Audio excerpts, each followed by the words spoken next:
type of food we eat, fruit, vegetables, milk, grains, or meat, must be digested to provide compounds we can utilize. The digestive system does include specialized organs that process food.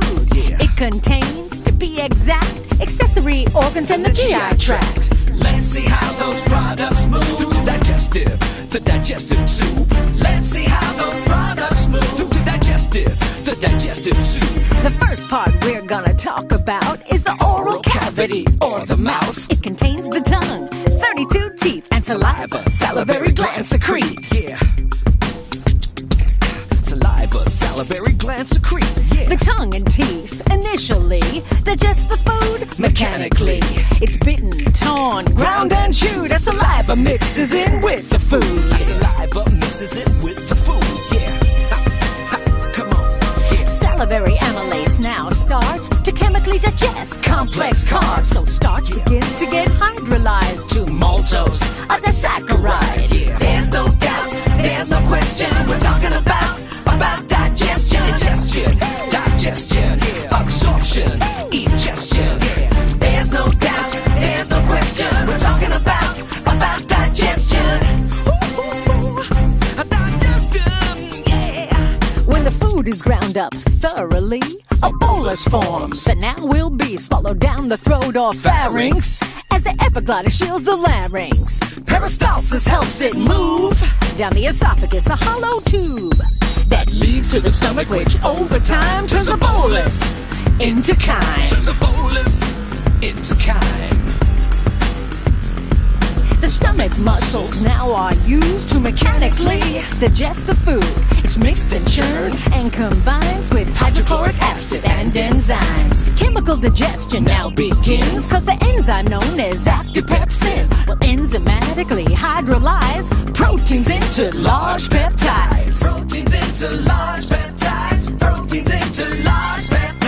Bit by bit, the chyme then moves to the small intestine. That includes the duodenum, the jejunum, and the ileum, where the last phase of digestion's done. There's no doubt, there's no question, we're talking about digestion. Digestion, absorption, ingestion. We're talking about digestion.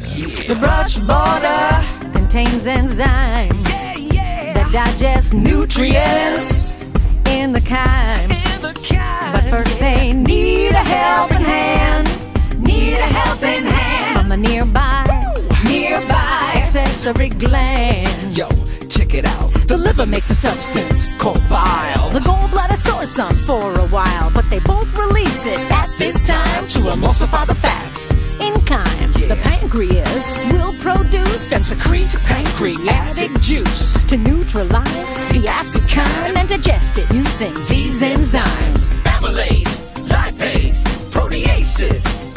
Amylase split starches, which provide maltose, a disaccharide, so it completely carries out what started earlier in the mouth. Lipase splits fats you may recall to fatty acids and monoglycerol. Proteases split peptides, so we gain amino acids in small peptide chains. There's no doubt, there's no question, we're talking about digestion.